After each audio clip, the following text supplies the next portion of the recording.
HR issues can kill you. One complaint against your company can turn your world upside down. And you spend way too much time dealing with HR when you should be spending your time on making a profit. You should talk to Bambi. With Bambi, get access to your own dedicated US-based HR manager starting at just $99 per month. They get to know you and your business while providing HR expertise and the personal touch you need and want. They're available by phone, email, and real-time chat, so onboarding and terminations run smoothly. Team members reach peak performance, and your business stays compliant with changing HR regulations.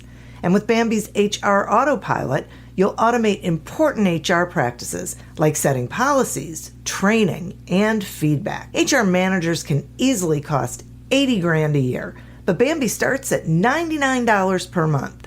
Schedule your free conversation today to see how much Bambi can take off your plate. Go to Bambi.com right now and type in Accelerate under podcast when you sign up. It'll really help the show. Spelled BAM, BEE.com.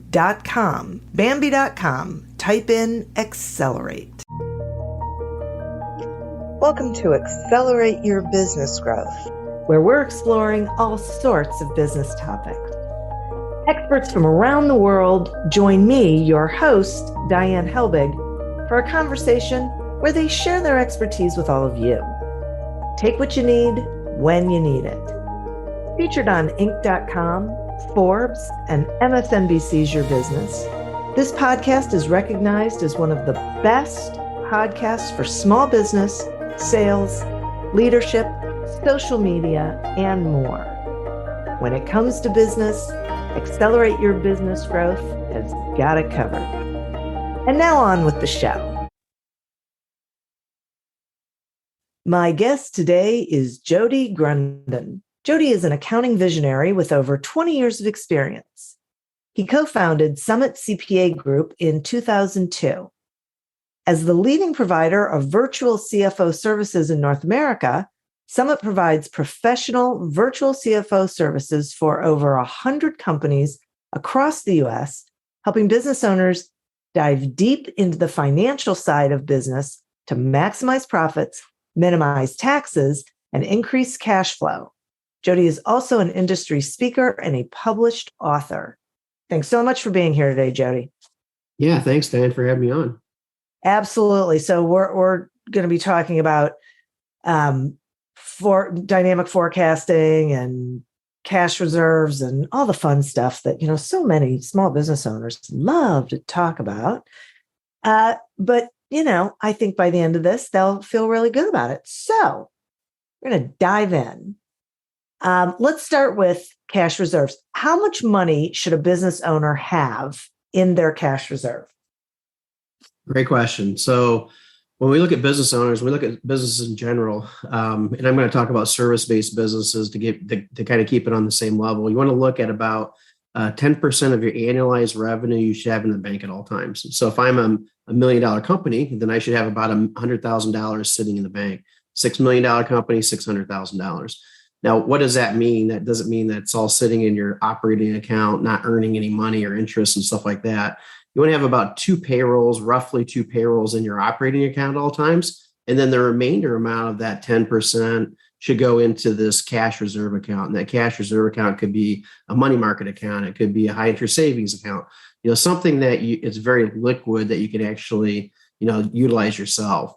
And I say 10% because 10% is the bare minimum. That equates to about 2 months of expenses if you want to do the actual, calculation out. But it's real easy for us business owners to just simply take 10%. Now, if you want more, like if you're more of a high risk person where maybe you've got a lot of your eggs in one basket, meaning you've got a lot of, maybe a lot of your revenue comes from 30% of your 30% from one customer or something similar to that. Or if you have tons of different partners, or if you don't have deep pockets outside of the business itself, maybe you went closer to 30%. So 10% is about 2 months. 30% equates to about 6 months. Again, doing the math, and then really anywhere in between, depending upon your risk factors, you may end up. So we have like our typical client right now that has about 15% of their revenue sitting in their bank accounts. Whereas maybe coming in, maybe they don't have as much. Maybe they have 5%. We have to build them to 15%. Or maybe they've got 50%, and they realize that's maybe too much in that account. Maybe they should distribute that to the shareholders unless there's like a big event coming up. So, long answer to a really, a simple question, how much money should you have in the bank? I'd say between 10 to 30% of your annualized revenue, simple math, and then make sure that you distribute that so that at least some of that money is making some interest. That's so great. I appreciate it. And it's funny because it may feel like a simple question, but it really isn't, right? Because there's a lot of different factors involved in being able to determine what's best for your business. Oh, for sure. And I'd also say, people are always asking about line of credit as well, because that's kind of tied in there. It's not really a bank account necessarily, but how much should you have on a line of credit or have available? Because I would say right now is probably the perfect time to get it when you don't need it, right? Because when you need it, then it's about impossible. And with a potential recession floating around all the time, they usually last between 12, between 8 months to probably 15 months on a typical recession. I would get a line of credit now, have it renewed for 2 years, not one. And that way, in the event that you have to use it, then you've got a 2-year gap there, which should be able to get you through that and kind of provide you a little more security. And I'd use that same rule of thumb, 10% to 30%, depending upon, again, risk factors. So again, $1 million company should have like $100,000 line of credit. Ask the bank. You might not be able to get it. If you get a 60 or 70, great. It's better than not having, one at all. And so, definitely now is a good time to do that, especially when you don't need it. Okay. And if someone's listening to this and they're thinking, okay, I get it. And so you're talking like minimum 10% and I don't have that in there. Are there steps that they should be taking to build that cash reserve?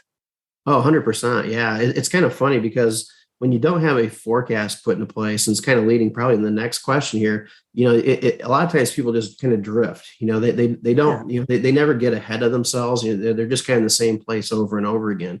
And they're looking at their bank account, today, and they maybe have, 5%. And then they look at it, a year back, and they only had 5%, and then maybe 6% because there was really no direction.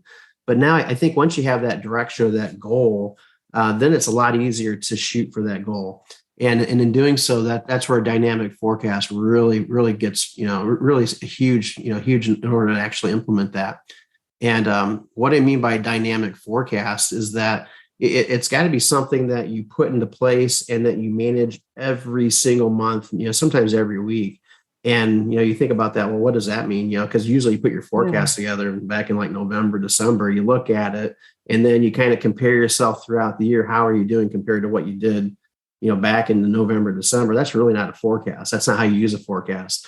A forecast is going to change every single month. So whatever happened in January and February and March impacted what you actually thought was going to happen back in December. And now you need to make changes to it going forward. And so, if you think that, April, May, and June is going to change, it's going to be, shorter, small, shorter, or, better or worse, then you actually need to make those changes for, April, May, and June, right now, because that's how you're guiding your ship to that direction. So if your goal at the end of the year is to building your cash reserve, let's say you've got a 12/31 goal. I want my cash reserve to be at 8% and it's at 5% now. How am I going to do what? How am I going to get there to get that 8%?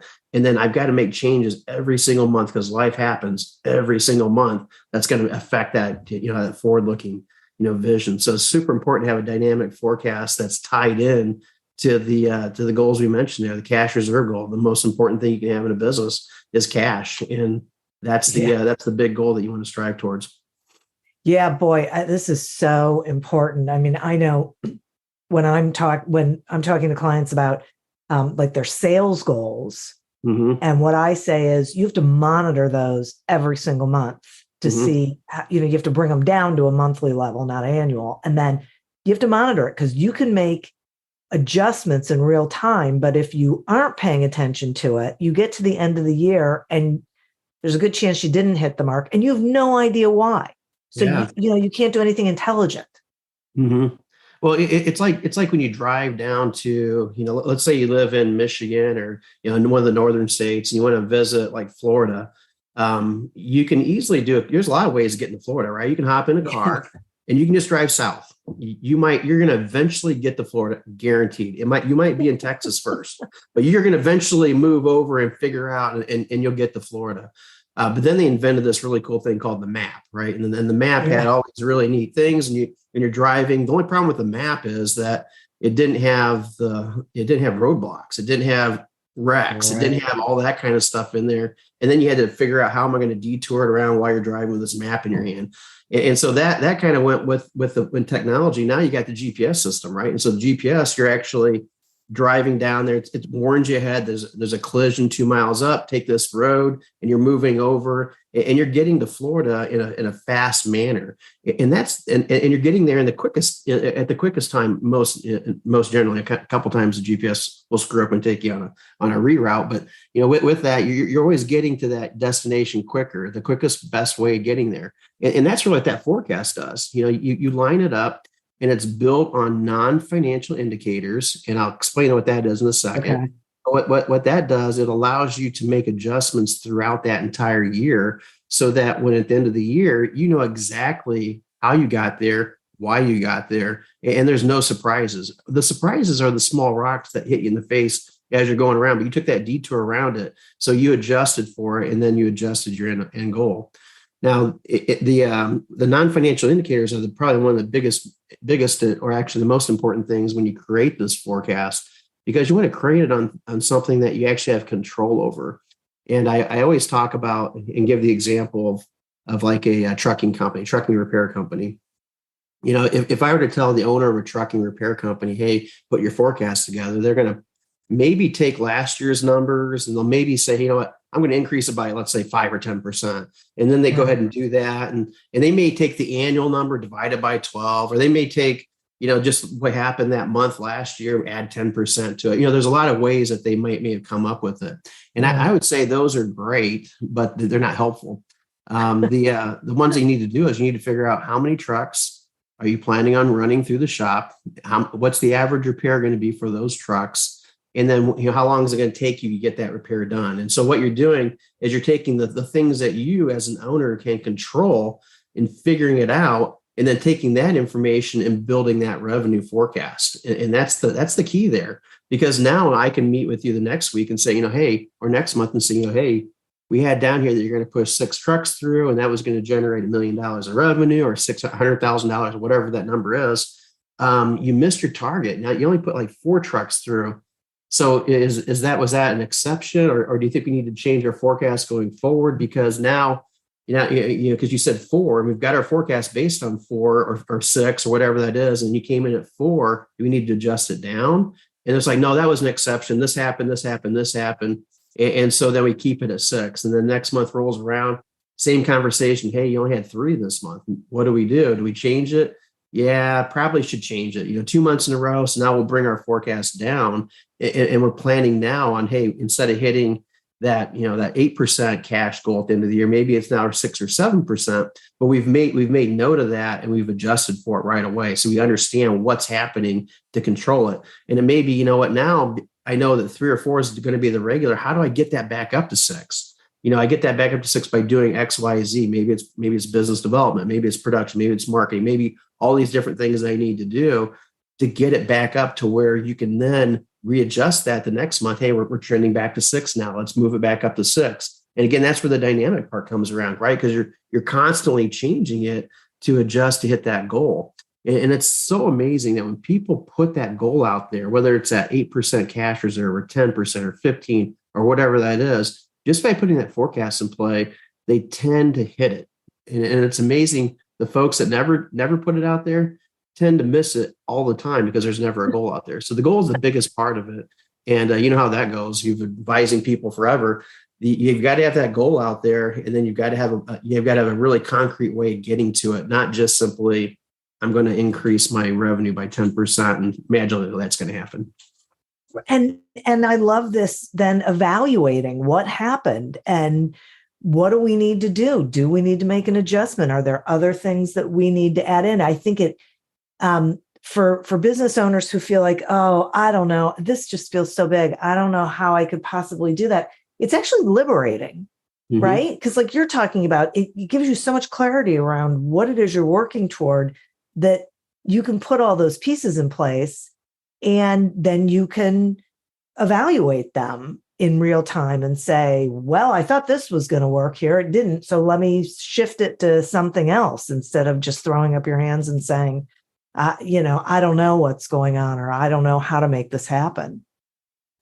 Yeah, that's 100%, because you've got, whether you believe it or not, you have complete control over the success of your business, and I like to say that, hey, throw away the economic conditions, outside, because if you have a solid business, if you've got a ton in cash reserve, if you're managing it really well, if you're looking at it all the time, an economic downturn is not going to hurt your business significantly. It's going to put you in an eye-opening position that you can then make informed decisions to steer through it. And I truly believe that a strong cash position is going to really help that. And if you've got a forecast in place that you can actually manage and move, you've got full control over it. You've got control over your destiny. You don't let destiny control you. You've got full control over it, and you can make decisions on the fly. You can make decisions real time. And that's actually the cool part of being an entrepreneur, in my opinion, is I've got full control over everything. I don't have to wait to have a decision made for me. Right. Exactly. That's right.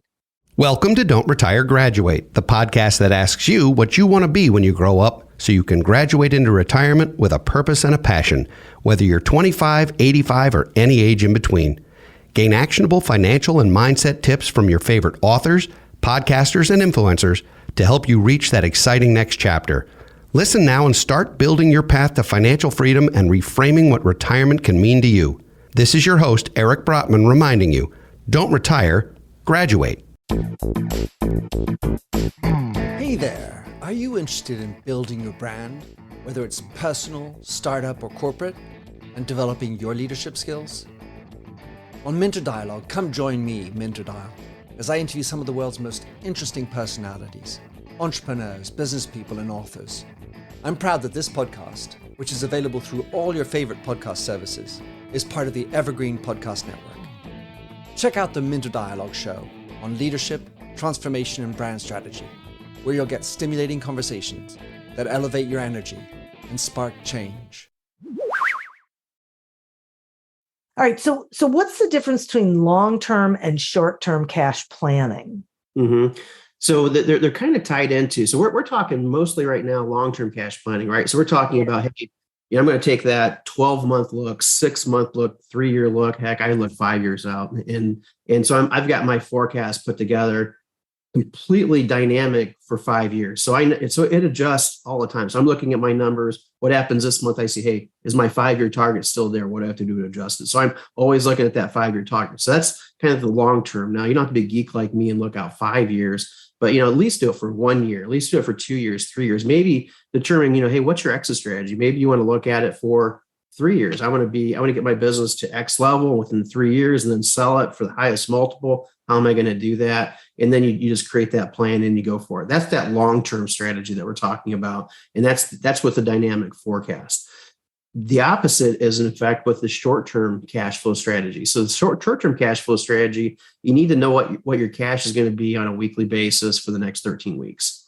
And with that, how do you do that? Fairly simple. You take the accounting stuff out of the picture and you're only looking at inflows, outflows, your cash position. So it's pretty simple. You start with the beginning cash. What are the inflows? Those inflows could be revenue. Those inflows could be customer deposits. That could be maybe capital you're putting in your business. Whatever the inflows are, you list them out when you're going to have those inflows. And then you've got the receivables that you're looking at on a regular basis. So again, you're looking at these receivables weekly. And with the receivables, hey, when do I think those receivables are going to come in? And when are they going to turn into cash in my bank there? They're going to turn into cash next week, 2 weeks out from now, whatever. So you're actually kind of forecasting a 13-week lookout all the time and showing you, hey, here's where all the inflows are coming in. Kind of a fun little strategy. You can create an Excel workbook. You can get things like cash flow tools and have it integrated with QuickBooks or whatever you might do. But you can get these really kind of tools and you can manage the inflows. Outflows are the same way. Are they, am I going to spend money for electricity, reoccurring things going out? You've got rent, you've got mortgage, whatever you might have there. You might have distributions you're taking for your business. When are you going to take those out? And so what you're doing is you're creating that short-term look that you as the owner are the only one that is held accountable for this, not your CFO, not your accountant, not your bookkeeper. You, the owner, are responsible for your cash. So make sure that you're always looking at it on a weekly basis, and you're actually planning. Because what the worst case scenario is that you're looking at it on a monthly basis and everything looks great. I'm going to have $100,000 in the bank at the end of the month. That's what it says. Next month, I'm going to have $200,000. Well, what it doesn't say is that during the month, you're going to have negative 50 one week, 250 the next week, and so forth. And so you've got to be able to account for those short-term cash issues as you go through. And it might be as simple as that if you've got your bookkeeper that's doing the books and doing a great job, and she pays the bills or he pays the bill every single day when it's on time and does a great job with that, but doesn't realize that, hey, if I would have waited just 2 weeks, then I wouldn't have to borrow my line of credit. I could have, because this money's coming in XYZ, not a big deal. And so you've got to be that person that oversees that and makes the decision. So I say a business owner that's not looking at their cash on a daily basis, managing it weekly, looking at a 13-week cash burn is really not doing their job. And that's their job is to protect the company from anything. And cash is the biggest thing you've got to manage. No matter if you've got a lot of cash in the bank or a little, you've got to manage that cash and make sure that it's there. And that's where the short-term cash comes in play. That's really great. I'm so glad we're talking about this because I just think so many business owners focus on revenue, but don't pay attention to cash flow, don't pay attention to profit margins, and get themselves, into trouble unnecessarily because they're not paying attention. Mm-hmm. Yeah, we had a client that they were in the trucking industry, and that's what they did. They focused only on the revenue, and so they were getting all this great revenue, but their margin wasn't big enough to support their company. And so he was bragging all the time. Oh, I picked up this new client, got this great deal going on here, and then we'd look at it. It's like, well, all that did was, you're just trading cash. That's all you're doing. You don't have enough to sustain this, pay this debt off, all these big things that you wanted to do with your company. And it wasn't until they really took a deep look into it and started turning down deals that he actually started turning the company around. Wow. And it's kind of funny, turning down deals. What does that mean? Don't you want to get as many deals as you want? It's like, not really. Yeah, you don't. Deals that are profitable. Yeah. Surprise. Right. Exactly. I know. We had another company that thought it was great to give their sales reps all this great commission, and they based it on revenue and didn't have anything to really account for it. And they were finding that over time, the sales reps really kind of they play the game because they understood how to make the most money they could make. And so they would jockey the system around a little bit so they made the most revenue. What happened was they were making the most revenue, but a lot of times it wasn't even profitable revenue. And so they were bringing all this revenue and losing money on every sale. But the sales rep was making a ton of money because they did exactly what they should have done based on the commission structure they put in place. So another thing is just making sure that when you have sales reps, make sure you're commissioning them based on profitable sales, not just sales. Right. Exactly. Yeah. I mean, I used to work for a company that had a client that was this is the other thing, having that one client that is a huge percentage of your revenue is not necessarily great. And this one, they had that, and every year they'd have to sharpen the pencil. And it got to a point where all of their energy and all of their cost was really going to this client, and they weren't making any money. I think they were losing money on that account. And the way they were looking at it was, sort of the prestige of being able to say, we have that company as a client. It's like, who cares? It's not helping you, you can't afford to pay people. Yeah. We look at our client every single month, and we look at it and say, hey, what's the 12-month run on this client? How profitable are we on this client? And so we want to be a 3 to 4 times multiple of the expense. So, 70-ish percentile on each client. And, with that, what does that mean if we have a 25% or 30% or 50%? Well, that means that we need to figure out why it's that way. Was it priced properly? Did we screw up that way? Or was it maybe an education thing? Are they not using the right tools? Is it a people person process? What's the issue here? And once we determine that, hey, the issue is the engagement of the client itself, then it's time to, maybe take that client that you're generating a lot of money on, push some of that back to the client, reduce your fee a little bit, and both be happier because now you're both profitable. Because obviously if you're spending so much time and you're not profitable, then the client's not profitable. The client's not going to be happy. There's a disconnect there, and you can kind of save relationships a lot of time by really looking at that and focusing on maybe taking a little of the revenue away, so the profitability goes up to where it needs to be in order to make that win-win for both you and the client. Yeah, that's interesting. That's very interesting. So, shoot, I had a question and it totally left my head. There's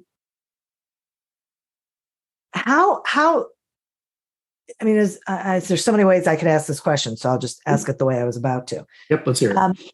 Okay. So how do you know if your business has enough cash to cover your cash flow cycle? Yeah, so that's there's a calculation that goes into that. And I would say that 10% is the amount of cash that you need. So that 10% is what a typical service-based company needs if their receivables are, like within a 40-day collection, and their payables are like a 10-day, where they're paying their payables 10 days after they receive it. And there, there's the formula goes into it, what their sales is and so forth. But instead of boring with this calculation, that 10% is what you're looking for. And so if you look at any company revenue or any kind of service-based company, it's going to be between 9 and maybe 10 or 11%, somewhere in that ballpark. So if your goal is like with most of the companies we work with, hey, let's be a little bit more on that north side of that. Let's be close to that 15%. Then that's what they strive for. So without going through the calculation, you want to look at that 10%. I see. Okay. All right. Mm-hmm. I mean, I like simple. So yeah, me too. And what are the 5 cash flow mistakes to avoid? Yeah, I guess, there's a lot of cash flow mistakes to avoid, but I would say the ones would be, one, not having the cash that you need, a lot of times people will say, hey, I don't need that 10% because whatever reason. It's like, well, you don't need that 10% when things are going really well for you, when revenue is great and all that kind of stuff. What you're doing is you're protecting yourself, and you need that, for when things aren't going well. Because keep in mind that you're the steward of your company. And if you've got 100 employees, think of all the families that you are, the true people that you are actually trying to protect. And that stewardship is super important. And, it could be, if you have let's say a 50-person shop, half those people may have kids, families, and so forth. You're probably impacting, close to 250 people pretty easily, when you just kind of think of it, the overall situation there. And so that the important part of it is to make sure that you have that cash and you have it in there. Another thing is to make sure that the amount of cash that you need is going to be really variable based on risk. And so we talked about risk before, and it's important to note that there's a lot of factors that impact that risk. If you have 15 or 20% in there and you're the only person or the only shareholder, well, then maybe you don't have as much risk there than if you had multiple shareholders. And what does that mean? Well, if there's a cash call, it's easier for me to put cash in the business versus me to ask 5 of my shareholders or 5 of my partners to put cash in the business. And so there's a lot of different things that are involved within that that 10 to 30%. So I guess knowing the risk on each of the different areas without going into detail about the areas, the client concentration is a big one. The reoccurring revenue. If you've got a company that has 100% reoccurring revenue like we do, like we don't invoice clients, we just zap their accounts every Monday. And so it's a subscription-based business model. That's how we do it. So our risk is a lot lower than those that are invoicing clients out, waiting to get paid. And a lot of things could happen within that thing before they get their money. So that there's a risk there. If you collect your receivables, let's say you do invoice clients, you collect receivables timely every 15 to 30 days after the invoice is out, that's great. That's a low risk. If you've got, it's a situation where you're out 45, 50, 60 days on average before you get your money, sometimes even longer, well, then you got a higher risk. And so again, knowing those risk factors is really key in avoiding, huge cash mistakes. the line of credit I mentioned before is huge, because again, again, a lot of people out there say, "I don't need a line of credit." We're doing great in cash. Our cash position's wonderful. Well, spend the $400 that it costs to get a line of credit. It's basically an insurance policy. In the event that you do need it, it's there. Again, it just adds to that security that you need, for, when you're running a business there. And so there's a lot of different factors to look at when you're doing it. If you make mistakes in any one of those factors, man, it could really hurt your business. The forecast, I don't know how companies do without it. And I will tell you, most companies over, $10 million, they've got many people that are doing forecasts for them. The big companies, they've got a whole departments that are doing forecasts. They're not doing weekly; they're doing daily forecasts. They're really doing it on a bigger scale. But there's no reason smaller businesses, $1 million under, $1 million to $5 million, should not have that same forecast, those same tools in order to manage their business. And so the fact that you've got money in the bank now doesn't mean you're going to have money in the bank tomorrow. So you want to make sure that you actually put everything in a position to make your business as healthy as it possibly can be. Yeah, it is interesting. I'm listening to you and I'm thinking it really is an insurance policy. It really is remembering that you're safeguarding your business and your employees and your clients and everything attached in the event that there's a downturn, in the event that there's a natural disaster, in the event that something happens, so you don't end up in a situation that you can't recover from, right? So it's really just about, instead of living in the moment and saying, well, things are great right now, saying, I just want to make sure that I'm covered in the event things aren't great. And if they're always great, you're fine, right? There's no harm to it. Right. And it's not a bad thing to have a line of credit. I mean, it's not a bad thing to be profitable. Right. You hear both, right? I went to a seminar, I was talking about how much profit people need to be. And someone came back to me and said, well, I don't know if I want to be profitable. What if my employees think I'm overly profitable? Doesn't that mean I'm not generous enough? It's like, well, I'll tell you what, if you're not profitable, then your employees won't be your employees tomorrow, because you will go out of business. You've got to be profitable. And it's that security level that you have to have as a mindset of an entrepreneur. You've got to have that enables you to do the best for the people that you're protecting, which is your employees, your family, friends, and so forth. Exactly. That is exactly right.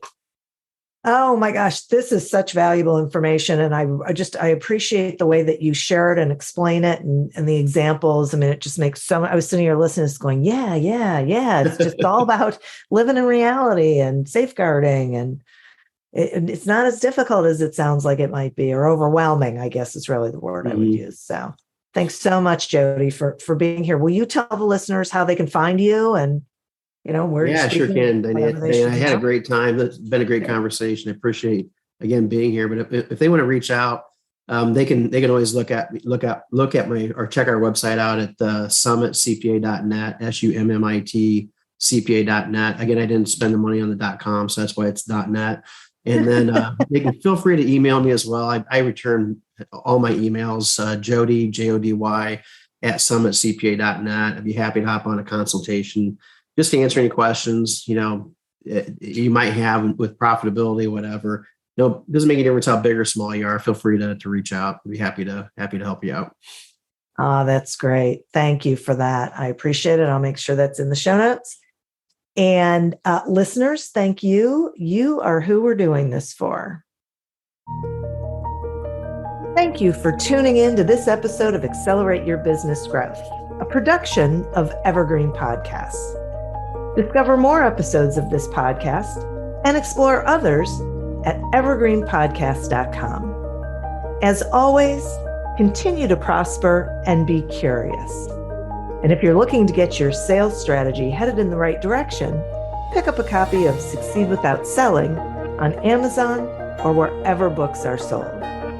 Until we meet again on another episode of Accelerate Your Business Growth, goodbye and good day. Hey there, are you interested in building your brand, whether it's personal, startup, or corporate, and developing your leadership skills? On Minter Dialogue, come join me, Minter Dial, as I interview some of the world's most interesting personalities, entrepreneurs, business people, and authors. I'm proud that this podcast, which is available through all your favorite podcast services, is part of the Evergreen Podcast Network. Check out the Minter Dialogue show on leadership, transformation, and brand strategy, where you'll get stimulating conversations that elevate your energy and spark change.